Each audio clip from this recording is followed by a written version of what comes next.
Welcome to Circuit 42. Circuit 42. The one-stop location for all things geek. This episode is brought to you by our sponsors, Dragon's Lair San Antonio and Gotham Newsstand. Sit back, relax, and most importantly, enjoy another episode of Circuit 42. Circuit 42. 1. Hello, everybody, and welcome to the newest episode of Geeks4Comics here at Circuit 42. My name is Ian McIntosh, and I am here with my co-host, Daniel Williams. Hey. Epic. And we are here with special guest, comic book writer Tony Bedard. Woo! Hello. Tony Bedard! Thanks for having me. So, for those who don't know, there's 5 people out there on the internet who are like, what's Tony Bedard? I'm not sure what that is. Who are you, and what do you do? Okay, I'm Tony Bedard, and I'm a comic book writer. And I've either edited or written comics since 1993, so that's been a while. But I'm also a video game writer. I worked on this upcoming game from Volition Studio called Agents of Mayhem, and I actually just started with another really major studio, and I'm brand new there, like less than a month, so I'm real excited about that. Now, Agents of Mayhem is actually one I'm really excited about because, of course, it's the same guys who made Saints Row. Right. What can you tell us about that game? Well, I showed up at Volition as they were going into production on Saints Row 4. But they had me, I did a little bit of work on that, but they also had me trying to work on some new things that they had in the works. Basically, I think they felt like they had kind of gone as far as they could with Saints Row, and they wanted to do something new. So I actually helped to create the world and the characters of Agents of Mayhem, which is sort of like our love letter to G.I. Joe. Sort of like that type of a Saturday morning cartoon adventure thing, but for a more mature crowd, I guess. And I think that's the best touchstone for it is like G.I. Joe, except Saints Row style. So you already said it has kind of a Saints Row feel to it. What do you think would be the best way to introduce people who are playing Saints Row, and what do you think would draw them over to Agents of Mayhem? Maybe it's not for everyone, but I love the absurd, humor and just completely over-the-top situations that the characters get into. That was what really sort of hooked me with Saints Row. The first one that I played was the third, and just the opening was so over-the-top and crazy that I was like, okay, fine, let's go. I'll play this for 20 hours because I know it's going to keep serving up really wacky stuff I never thought I'd see. I got to say, one of the things I like about that game, the game is really fun and really funny, but one of the things I've always liked about the Saints Row games is that instead of just having random side missions that do nothing for the story, literally every side mission adds to the plot. Yeah. Well, there's a guy who was the creative director there. His name's Steve Jaros, and he's the guy who hired me over there, and he's just really good. I think he's kind of a genius about story in video games. There were even times, strangely enough, where we'd go on recording sessions, and he had made up some script that really didn't do anything for me when I read it. But when it went in the booth and the voice talent got a hold of it, they found what he was looking for, and so he would just kind of surprise me about the whole business of writing for video games. Yeah. Well, hey. Are we here to talk about video games or comics? We could, we could just we kind of mix it up. But in terms of comic books, now I know a lot of people in recent years know you for DC, but your work there. But the one I wanted to really jump on was a book called Route 666 that you made while you were working with CrossGen, a company that not a lot of readers now know about, unfortunately. That is unfortunate. It's funny because when I first got in the business, I was working at Valiant in New York City the first time Valiant was around, and they were kind of a little, indie phenomenon, and then they kind of went under. but for a while there, they were really doing good stuff. And CrossGen kind of went through the same sort of cycle in the early 2000s. I was an editor at DC Comics, and I got a call from Mark Waid, who was writing for them, and he asked me if I wanted to, join the writing staff. And it turned out that place was an amazing sort of creative hothouse, because they had everybody there, in person. If you work for Marvel or DC, everybody's, in their own homes across the nation, just sort of emailing their stuff in. But at CrossGen, we were all actually there looking over each other's shoulders, and it made all the artists want to get their game up, and we were all learning little tips from each other. So anyhow, Route 666, and there was a space opera called Negation that I also did there, were maybe my two proudest moments in comics, and I think it was because we could really collaborate, and even people like the inker and the letterer, for that matter, who never had a say in the story, would come up with these great little ideas for scenes and character bits and stuff, and I would steal every one that I could, because I wanted everybody to feel like they were in this, the finished thing. So Carl Moline, who drew Route 666, remains one of my closest friends, and I love that guy's work. We just did a page in that Love is Love benefit book, me and Carl, and I think it was probably the first time that we've done some stuff at DC together, but anyhow, on Route, it felt like we were hitting on all cylinders, and it was this weird, 1950s horror thing, but it accommodated all these different genres, so we could do a zombie story in a fishing town, or a haunted circus story, or any of the normal horror tropes, especially from the 50s and 60s. We were just borrowing them and putting our own spin. That's very cool. One note on that, having gone back and reread those comics, one of my a friend of both myself and Daniel, he's a huge fan of Supernatural. And I basically gave him a couple of those, and I said, if you like Supernatural, you'd like this. And it's one of those opportunities I wish somebody would do what they've done with some of the titles and just reprint it and get it back out there. Oh, man, me too. I probably have one, Route 666 trade paperback left. But, I wish they had collected more of the series, too. Same thing with Negation. But I guess they were trying, and they just sort of got cut down in their prime, there's a lot of issues there that never saw the light of day. I did a mini-series. It was a spy thing with Mike Perkins, who's doing Iron Fist right now. It was outstanding. It was Mike's idea, actually, this whole weird twist on Bond that was basically like Archer, but years before Archer came out. And it was a 6-issue miniseries, 5 saw print, and the last one is inked, it's lettered. I mean, it's ready to go, but they had to stop publication before that one hit the press. Was that Kiss Kiss Bang Bang? Yeah. Yeah, that was. It's weird. Like that's a trade paperback just ready to go. If somebody would do it, Yep. Because I remember, was it the one that Chuck Dixon did for them? I think it was Al Cazadar. Really cool pirate book. Like that got a trade reprint, and I'm like, oh, are we gonna get more? And then nothing, and I'm like, okay, that's weird. Yeah.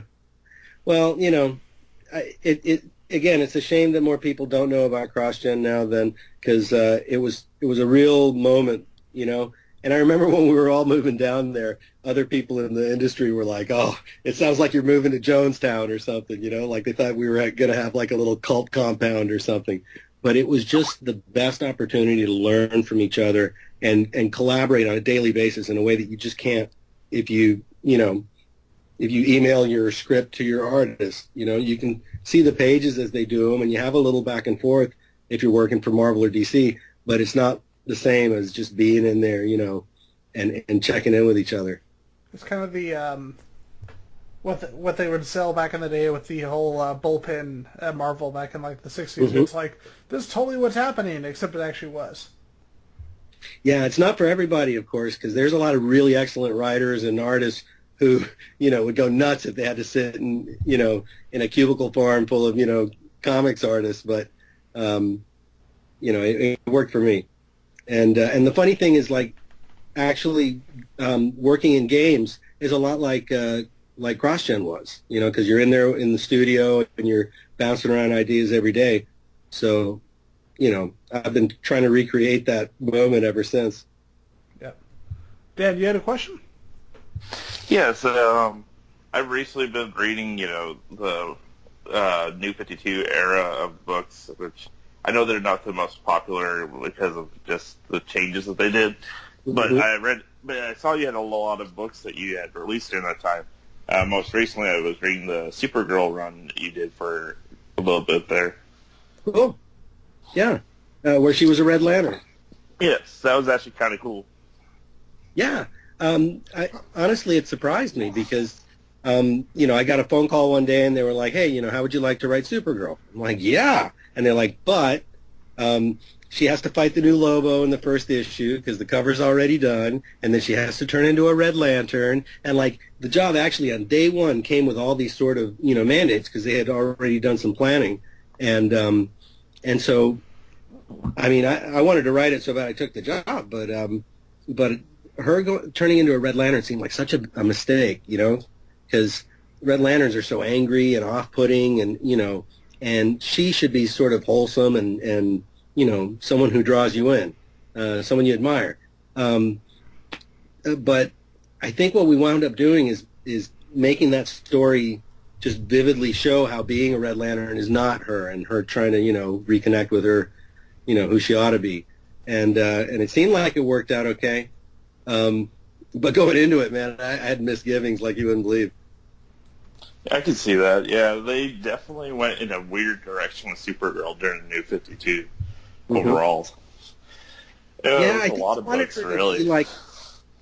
They wanted her to be like a an ostracized teen or something, kind of angsty and, resentful. Or, I mean, I can see what they were going for in a way, but it just didn't seem to fit Supergirl. That sounds like a different character to me. Yeah, I feel like they wanted it to fit for her, but it just wasn't working overall because, like she's always known for, like, being the supportive cousin for Clark, and, of course, being very strong in her own right, and it just made her look like she was just the weak link in the situation, and that she was a bit more of a bother to the situation than actually, like, a benefit to the world in any way. Yeah. It's just very, yeah. I wanted her to have, like, girlfriends that she'd go out and do normal stuff with, and, but, I mean, all that being said, I actually really enjoyed working on that series. I felt like it wasn't a disaster. Now, one book that I wanted to talk about briefly. I'm a huge fan of the series, and there was a YouTuber named Linkara that actually did a history of the book. That I'm actually happy to say has picked up its popularity a little bit more on the internet because it was huge when it came out, but I don't see as many people talking about it now, and that's Exiles. Oh yeah, and yeah, I love Exiles. Yeah, when it was apparent that CrossGen was gonna go down the tubes, because I had already sort of lived through it with Valiant when I first started out my career. I remember reaching out to Marvel and DC and letting them know that there was a whole studio here of people who may soon be out of work and are really represent a real strong talent pool. And I think that Marvel responded to that more aggressively, and quickly, to their credit. And so you see a lot of former CrossGen people who have gone on to great stuff over at Marvel, like Steve Epting did on Captain America. Jimmy Chung's doing amazing work over there. There's a lot of folks, and so I met my version of making that jump to from CrossGen to Marvel was picking up Exiles, which I can't remember how many issues I wrote, but it's close to 50. It was a really great run, and I remember when they offered me the book, I was excited, but I was also intimidated because those first issues by Judd Winnick and who was the artist on that? Mike McCone. Yeah, Mike McCone from. Yeah, it was Mike I McCone. always know him for Teen Titans, but yeah, he was doing both of those around the same time. They just did some amazing stuff, and they had some other artists working in there too. But the stories were always he was really thinking big, and the whole setup that he had with these, this sort of mixed bag of mutants having to save doomed worlds only to go to the next doomed world. It was just, it really was a great, story factory, that premise that he set up. And basically what you did on that book was just, you think of all your favorite Marvel stories from when you're a reader, and you just sort of give them a little twist, and, that's what I did. Yeah, I remember for me, the big part that really struck me was the World Tour arc. Yeah. Which was just a massive story, especially compared to a lot of the storylines on there, which were maybe up to 4 issues. Yeah, well, we wanted to sort of hit all those, more famous alternate realities, in Marvel history, or at least at that time. And, so we did the Future Imperfect Hulk. What else? The New Universe. And that was just because I was like one of 10 people who loved the New Universe when it came out back in, I guess it was 86 or 87. Like that actually meant something to me, even though I think it was sort of looked upon as a failed experiment. But Starbrand was one of my favorite characters. And they went to, House of M? I mean, there was a whole bunch of them, one after the next. They even did Heroes Reborn. I don't think anybody would want to touch it back on Heroes Reborn. Yes. Mike Martz was the editor on that, and Mike's still a good friend. He was terrific to work with. And so, he didn't actually meddle with the scripts or the storylines very much, which is actually, I think, the sign of an experienced, and confident editor. But when he did for things like, I think he suggested Heroes Reborn, it was usually something I was only too glad to do. Mostly, yeah, because that seemed a little radioactive, but why not then, Why not go there and see what happens? I think the good thing about something like this is that I don't think with few exceptions, I don't think any idea has absolutely nothing good that can come from it. Right. Where even the worst idea can have something interesting. And if you can take that interesting element of it and work with that, you can show what good can be done with any idea. Yeah. Well, I mean, Alan Moore, I think, was great about that, about just taking sort of, B grade or cast off ideas and just breathing new life into them, And I mean, Swamp Thing was a cool character before he came on it, but he just exploded the potential in that, and it's still like my favorite comic book ever. Jeff Johns has been really good about that too, finding these, like Black Adam, is a really cool character, but he wasn't always, he used to be kind of a joke. I remember when I was first in editorial at DC, Green Lantern wasn't anything, like he couldn't get arrested, he was getting a little screen time in JLA when Grant Morrison was writing it, and I was like the associate editor on that, but, nobody was excited about him in the office. So it's funny how these sort of cycles go, and I always admire people that can find the untapped potential in something that seems goofy or, past its prime. I remember Sorry. I think Blackest Night really brought Green Lantern to prominence, definitely. Sure. Yeah. And I think that the big deal that year was supposed to be Countdown. If memory serves, I think that... Were they happening around the same time? Or no, it was Sinestro Corps War was happening. Sinestro Corps was awesome, too. I liked that one as well. That really was a great springboard for, Blackest Night was kind of a colossal event, but, Sinestro Corps War set that up. And that was on the same year that we were doing Countdown, which was supposed to be like the big book, the follow-up to 52 or something. But it was such a dysfunctional and just, half-baked thing. And Sinestro Corps War was just awesome. So it's funny, I was working on Countdown, but I didn't mind getting that shine. Sir, countdown is a bad word around here. We don't discuss countdown. My bad. No, it's just the I whole. was only following orders. I think that was countdown as a whole. I mean, Yeah. aren't there stories about Dan DiDio like going through the DC halls, like screamed out how much he hated 52, and saying that countdown was 52 done right? I haven't heard that. Yeah, this is actually Yeah. this was talked about, I believe, by Mark Waid in the notations for 52, and apparently this happened. Like they found out that basically DiDio had been saying, "Oh, this story's a disaster," because he and a lot of the editors weren't allowed to touch it, and then he had actually heard him say that Countdown was going to be 52 done right. Well, I can't.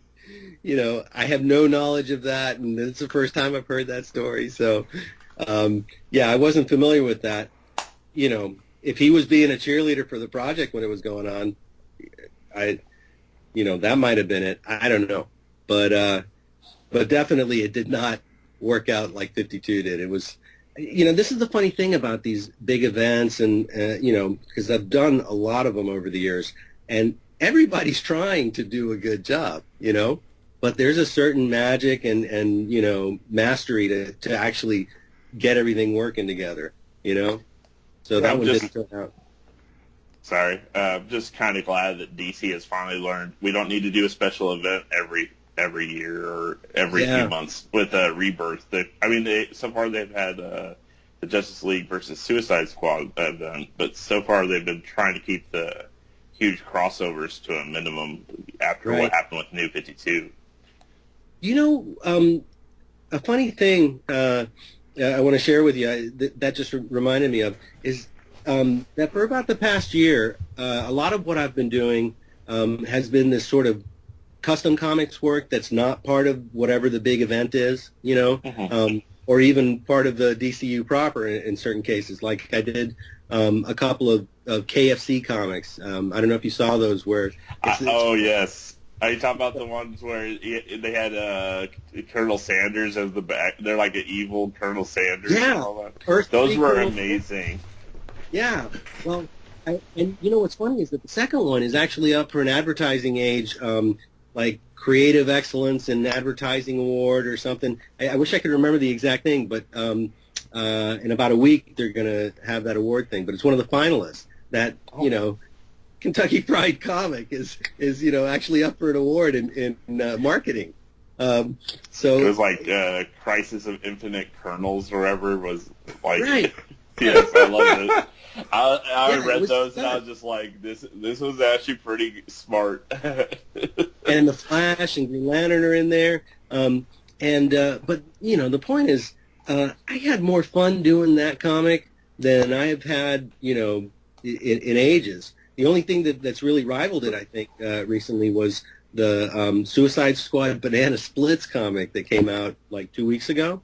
Oh, yeah, I saw that. Yeah, I haven't had a chance to read it, but yeah, I definitely am interested in checking it out. The crossovers are really good lately. With, right, but they're kind of absurd. Boom.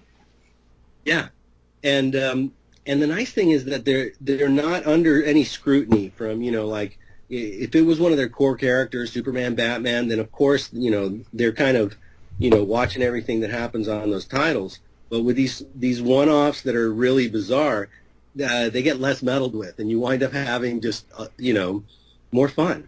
And Ben Caldwell was somebody that I hadn't worked with before, the guy who did that Banana Splits comic. He's amazing, just like real cartooning. I don't know. It's funny because for a while there I was doing like 3 series, Green Lantern and Blue Beetle and sort of stuff that I've always wanted to write. And I was having a good time. But I really liked New Guardians. That was a really good one. Until they decided to phase the other ones out and just do the one book at the time. Right. And then, of course, they canceled the new Blue Beetle before it was actually getting its stride or anything. It was kind of... Yeah. Well, the thing about the New 52 was it was tough to, come out at the same time as 51 other books. and and get noticed, I guess. I felt really good about the work in Blue Beetle. I thought it was a pretty good comic, but it was just lost in the shuffle, I think. Yeah, I think it happened with Static Shock too before it got any real momentum. And one I really liked was the vampire one that they canceled. Oh, I Vampire was great. Yeah, I don't get that one. Like I mean, there was like a lot of good stuff going on, but like I felt like I Vampire was on the same league as some of the main books that were going on at the time. Yeah. Well, it's like I told you, Dad, when I met the writer of I Vampire, it was right after the book got canceled, and he didn't get assigned any other book, so he was just kind of left stranded, which is crazy when you consider how good that comic was. I'm trying to remember. It's Joshua Fialkov. Fialkov, yeah. He's a terrific guy. I've hung out with him a couple times. I really like him. And I think, didn't he get a Green Lantern gig after that? But I think it was a little while, because when I met him, the book had just been canceled, and I had really enjoyed the book, and I think maybe he got that after Comic-Con, but the particular convention I was at, he was just... Yeah. He told me, I've got no books right now. Well, I think he's writing TV now, right? I think he's doing pretty good. So, he's probably doing okay. What it's worth. But yeah, that kind of sucks. But one of the things I want to talk about, especially with them making a comeback lately, is Valiant, because Valiant is just... I'm a huge fan of like Jim Shooter and his work ethic. I don't know what that says about me, if that's good or bad. But for me as a kid, the idea of a company run by the guy who published like Claremont's X-Men and John Byrne's Fantastic Four and Frank Miller's Daredevil was just the coolest thing ever. Yeah, well, as a reader, I felt the same way too. I was reading their stuff before I started working there. So that company definitely had some interesting turns, especially when they unfortunately started to turn over to other owners. Yeah. Do you have any history? Anything you want to talk about regarding your work there and what it was like? Well, I started as an intern, so unpaid. About a month I think after Shooter was out. Like I actually was. I moved from Atlanta to New York and took some night classes at the School for Visual Arts, and I met other people there who were, either assistant editors or whatever, or new, they were all trying to get in the business or move up. And so one of them told me about the intern project at Valiant, and so I would just go there and hang out as much as I could.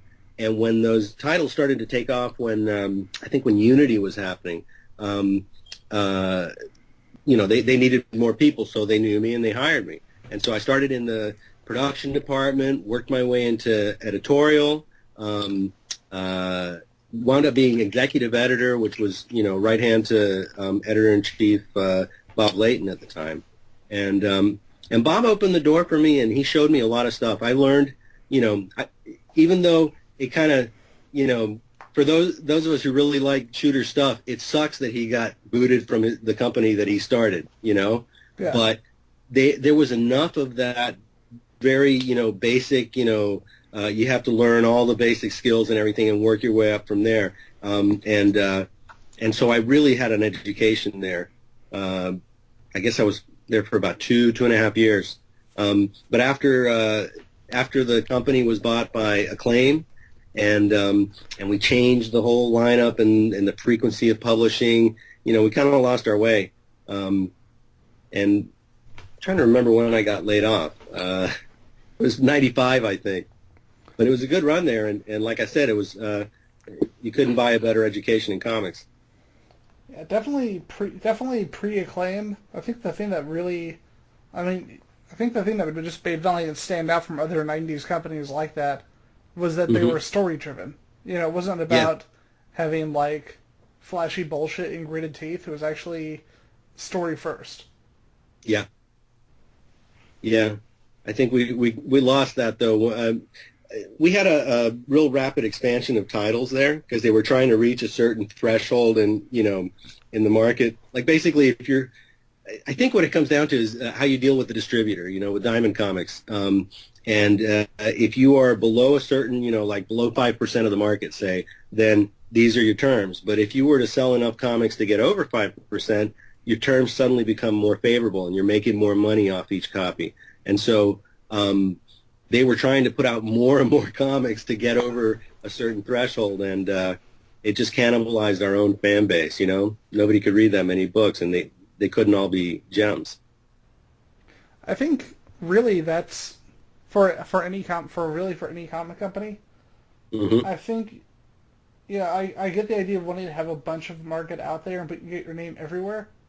But when your focus is falling on more on that, that's when you kind of need to reevaluate your company and be like, hey, if you have a smaller amount of books that are of higher quality, instead of trying to put out so many books that either, like we were saying with Blue Beetle, put other books under because there are so many books being put out, or that's really where the problem lies. So that's where I think a company needs to reevaluate and have that tighter focus.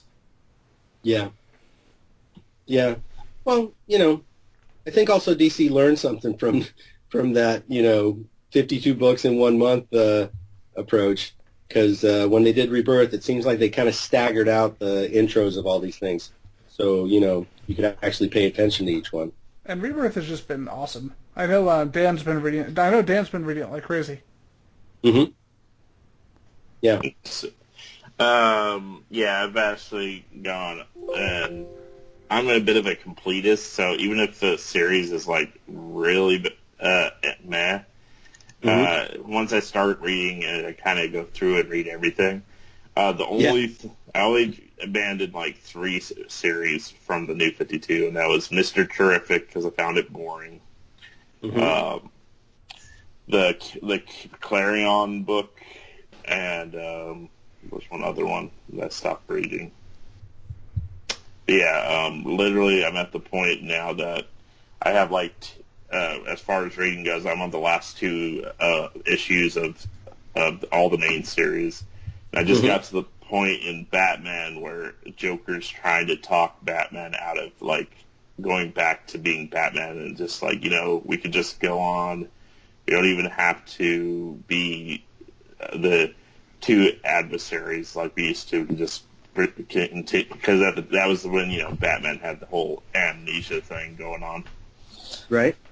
So Joker's sitting on a bench talking to him. So I'm at that point basically, and it's never thought I would see Joker without the makeup and just sitting there chatting with Bruce, and Bruce is completely clueless to who he's talking to. I didn't read that. Sorry. But I gotta go and check that out now. That sounds great. Yeah, in the last, it started with issue 47 of Batman, and essentially Joker comes up to the bench, and Batman's still has amnesia and sitting on a bench, and the Joker sits down, and he's and he mentions that oh, you had an accident, and Joker's yeah, I had my own accident. I mean. And then you look at his face, and it's oh God, it's the Joker without makeup on. And basically he tries to convince Bruce to essentially not try to regain the legacy, go back to being Batman. This is when Jim Gordon was Batman, essentially. Oh, yeah. Yeah. So essentially he's trying to talk Bruce into basically just letting it all go and just walking away. Which I actually thought was pretty interesting, because even the Joker's it kind of gave me a callback to Killing Joke, where Batman's we can't do this forever, and it's kind of like Joker's variation of that, where Joker's I don't want to do this forever either type thing, and Bruce is just clueless to who he's talking to, but the guy's trying to Joker's talking to him, but trying to walk that fine line without telling him who he is, etc. It's crazy. But essentially after that, I have a stack of Rebirth to read to catch up with, and now next week they have the Lenticolor covers that have been a buzz that I'm definitely wanting to pick up. Wow. It's funny, when you work in, well, I don't know if this is true for everybody, but I found that I used to read a lot more comics, but it's kind of like if you work in the candy store and you get, tired of eating candy or something. It's like, I'm ashamed to say it, but I read less comics now than I used to, before I worked in comics. Oh, I'm kind of the same way with my own job. Like, I take calls, and I don't like being on the phone. There you go. But, yeah, I kind of get that, though.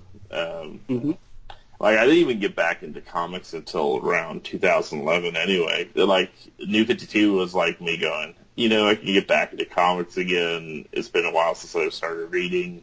Since they're doing a semi-reboot / soft reboot situation, it'd be kind of cool. So I didn't actually get back into comics. Like, I had quit comics at that point for about maybe almost 10 years at that point. So it was like, it was me going, I haven't read them in a while, so I'm going to jump back in and see what I'm missing. I read some. Yeah. And then, of course, yeah, that's how it goes. I hereby pronounce the New 52 a success. Well, it wasn't the only thing I was reading. Like, Ian recommended a lot of older books that I hadn't read. Like, up until the last couple of years, I'd never read, like, some of the key stuff, like Killing Joke or Arkham Asylum and all those until... Did I introduce you to Dark Phoenix Saga, or had you read that before? No, I read that before. Okay, because I was going to be sad at you otherwise. I mean, like, when I first got into comics, I was, like, reading, like, Uncanny X-Men and stuff like that. Or, no, Astonishing X-Men is what it was, yeah. Yeah, oh, that was great. The Joss Whedon stuff? The one where Nightcrawler finally finds out that Mystique's his mother. Oh, wait, dude, you're talking about the X-Men Unlimited. Yeah, Unlimited, that's the word. Yeah. Astonishing was awesome, though, by Joss Whedon and John Cassidy. Mm-hmm. Yeah, that was good stuff.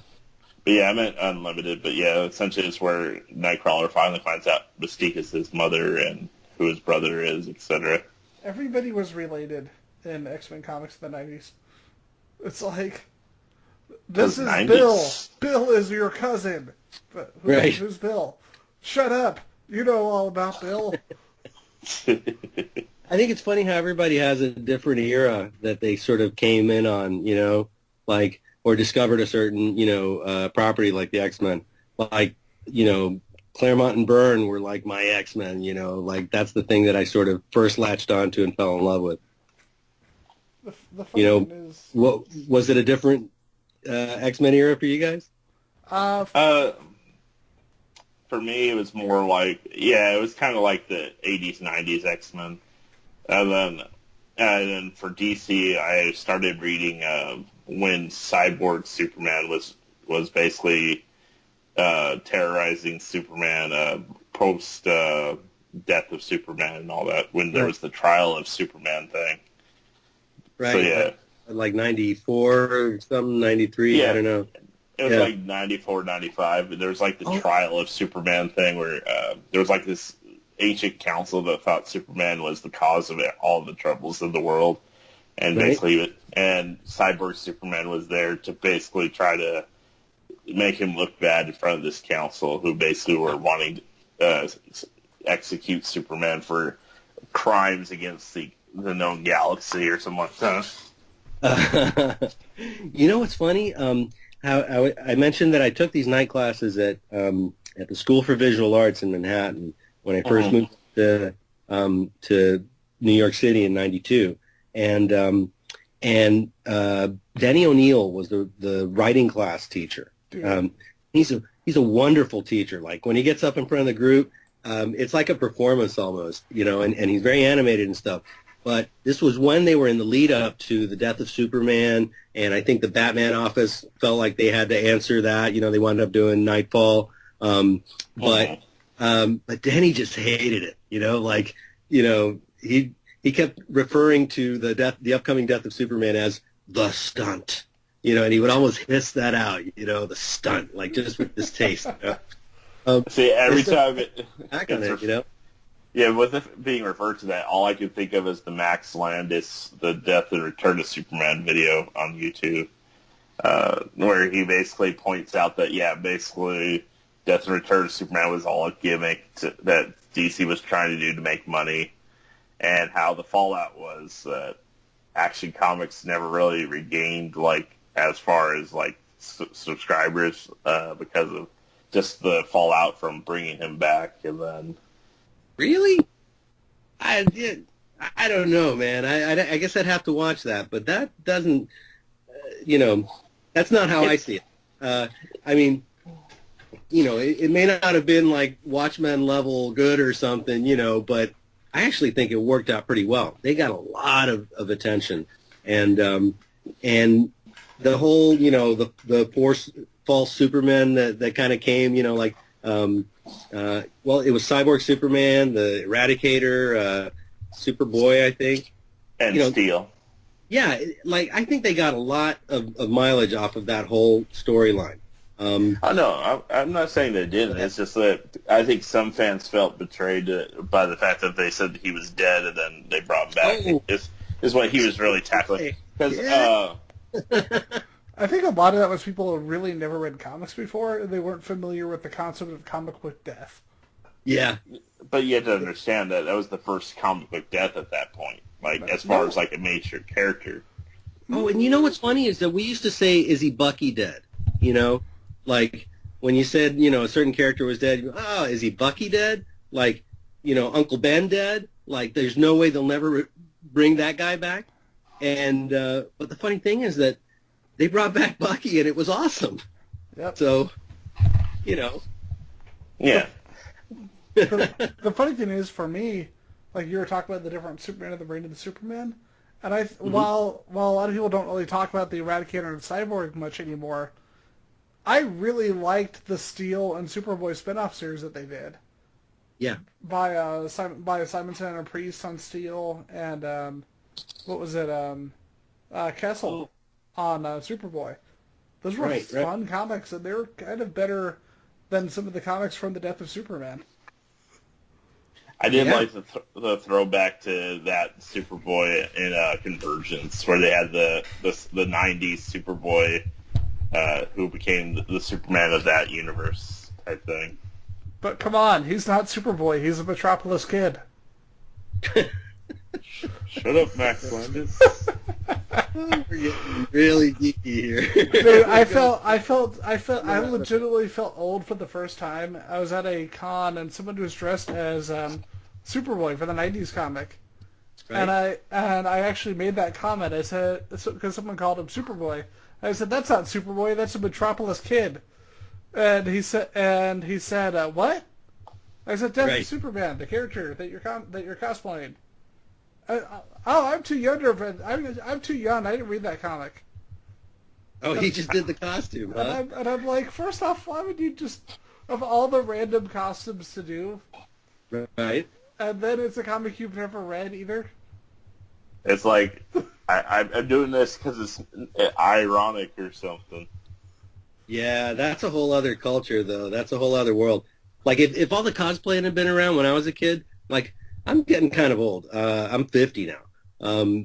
If that stuff had been happening when I was in high school, I'd have been all over it. But, I don't get the whole, culture.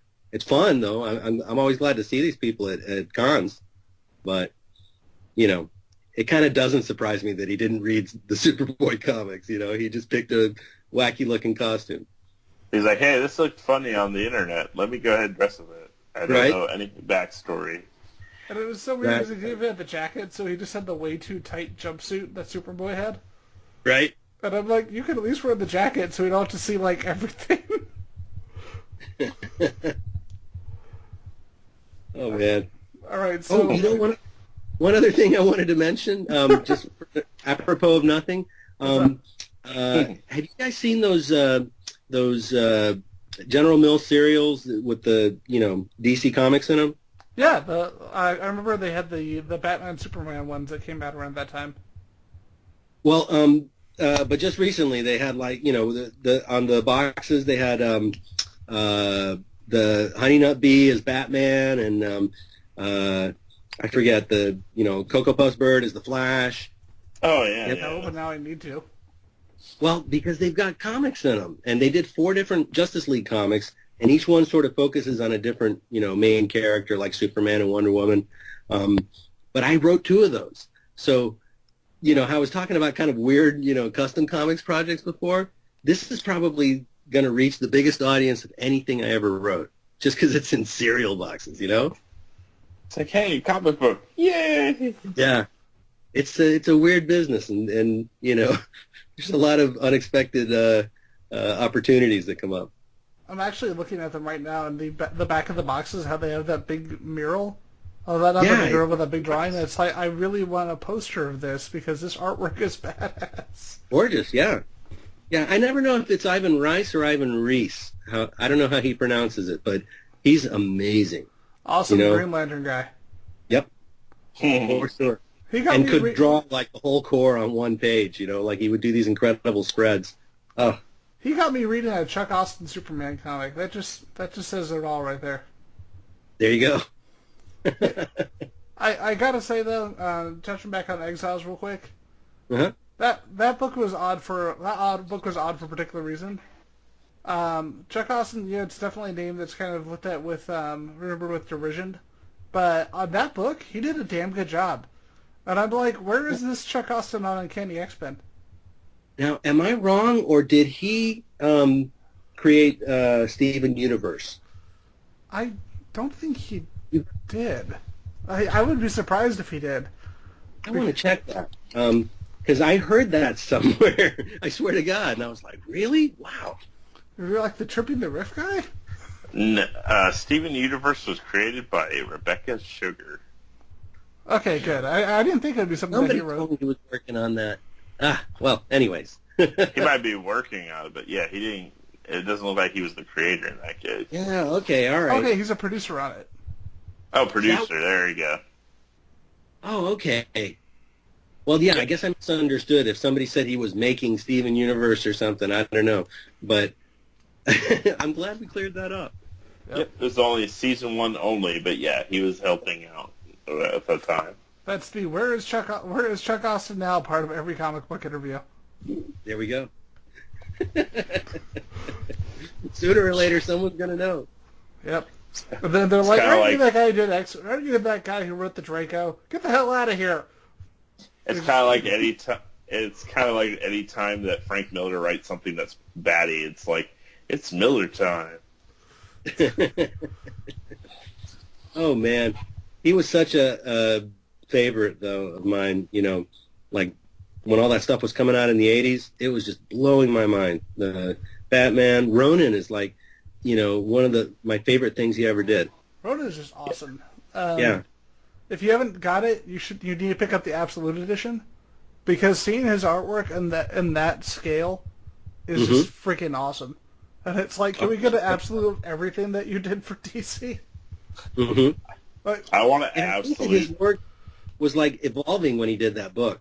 Like I think it looks different to me at the beginning than it does at the end. Yeah. But it works. Oh my God, I love that story. and without that, we wouldn't have Samurai Jack. Yeah. I mean, probably. without Miller, we wouldn't have Crazy Steve, and everybody loves Crazy Steve. Crazy Steve, a.k.a. All-Star Batman. The Batman who's so not Batman that we must give him a different name. Hey! I'm glad you explained that. I was sitting there going, who's Crazy Steve? Sorry, Crazy Steve is a reference.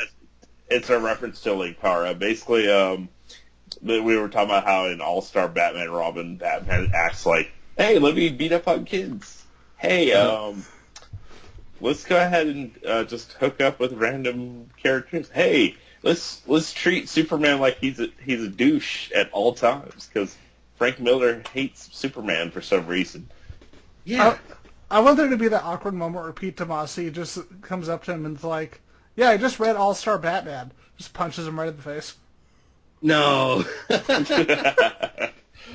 That wouldn't go well. You know, Pete's a big dude, too. Have you ever met him? I don't know. I have not met Pete. Actually, that might end really, really badly for Frank Miller, so let's not have that happen. Yeah.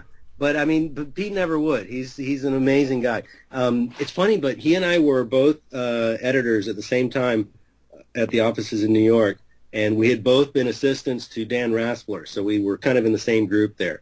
And I'm so proud of how far he's come. Like I remember when New 52 first kicked off, and I was reading the Bat books.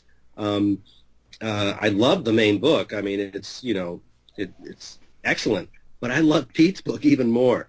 And I think it was the focus on Damien or something. But and maybe it's just like being a father, and I know Pete's a father, and he's putting a lot of that into his work. But it has heart, Yeah, and with that, I'm just glad he's getting so much attention now on Superman, because that is the best Superman's been in like 5 or 6 years. Yeah.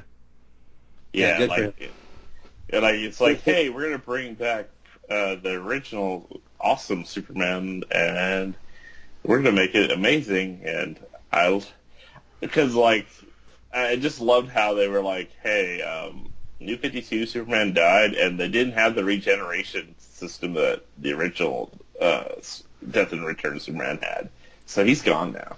That's kind of harsh, though. Imagine what it's like for being that character. It's like, yeah, he died. I have to say that while New 52, no, New 52 Superman was interesting for what it was, and I did like when they depowered him for those issues. Those were definitely a good run. At seeing Superman being humanized was interesting. Mm-hmm. I mean, it was definitely a good first time, but yeah, I love the new Superman that they're doing now, though. Yeah.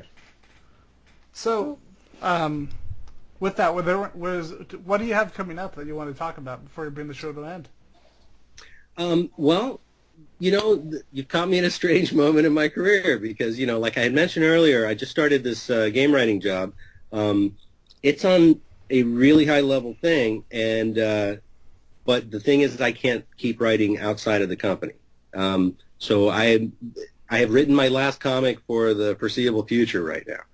The last 3 comics that I'm doing were the Suicide Squad Banana Splits. I have another one that's a Wonder Woman Tasmanian Devil comic that's coming up. Nice. Sounds amazing. It's actually going to be, it's great. I'm excited about that the way I was excited about the Banana Splits one. Just because it's so absurd, you can have fun with that. A little sidetrack here, but you guys must have seen the Lego Batman movie, right? Yeah. Yes. That's my favorite Batman movie ever, because they have fun with Batman, and it's a love letter to everything that character can be, I just love the goofy name read off. These are all real superhero names, guys. Right. So doing something like Wonder Woman Tasmanian Devil is just loads of fun. And, so I've got that. And then the last one is something that I can't actually talk about. I think it's time to come out around San Diego, but it's going to be a lot of fun too. And but it's kind of freaking me out that I'm taking a break from writing comics because, this has been my life for 25 years. And I wouldn't do it if it wasn't for a good project, but, Well, whenever you're allowed to talk about it, we'd love to have you come back on to talk about your next project. Okay, cool. Yeah. Well, yeah. That's a funny thing about both comics and games. Until the marketing department's ready to talk about something, you don't say a word. So the minute that it looks like stuff is breaking, I'd love to talk to you guys again. This has been a lot of fun. Definitely. And so before we bring the show to a close, where can we find you on this? Where can your fans find you on this wonderful, wonderful place called the internet webs? Well, I guess I'm on Facebook. Just Tony Bedard there. I'm on Twitter. That's just plain Tony Bedard. Instagram. The Instagram. Yes. I don't get the Instagrams, but by God, I'm going to join those kids and I'm going to figure it out. I tried and I got really tired of it, and I went back to Facebook. Yeah, I have more fun with the conversations on Facebook, but but somebody's doing that. That thing's not giant for for no reason. So that's the funny thing is I want to just kind of try and stay current. Yep. All right. Somebody was listening to this and thinking, dude, if you have to say that, you're hopelessly lost. Or hopelessly awesome. Well, guys, thank you so much for having me. This has been great. Definitely. Thank you for coming on the show. Yeah. And so this has been the end of our newest episode of Geeks4Comics. I am Ian McIntosh. I am here once again with my co-host, Daniel Williams. Yay! Yeah! Yeah! And our special guest, Tony Bedard. Thanks again. And remember, guys, go buy all the comics, play all the video games, or Tony and Dan are going to come get you, and Dan's going to make you read all the new 52 comics. All of them. All of them. You've been listening to Circuit 42, brought to you by Dragon's Lair San Antonio and Gotham Newsstand. Join us for our next episode. For all things geek. Circuit 42.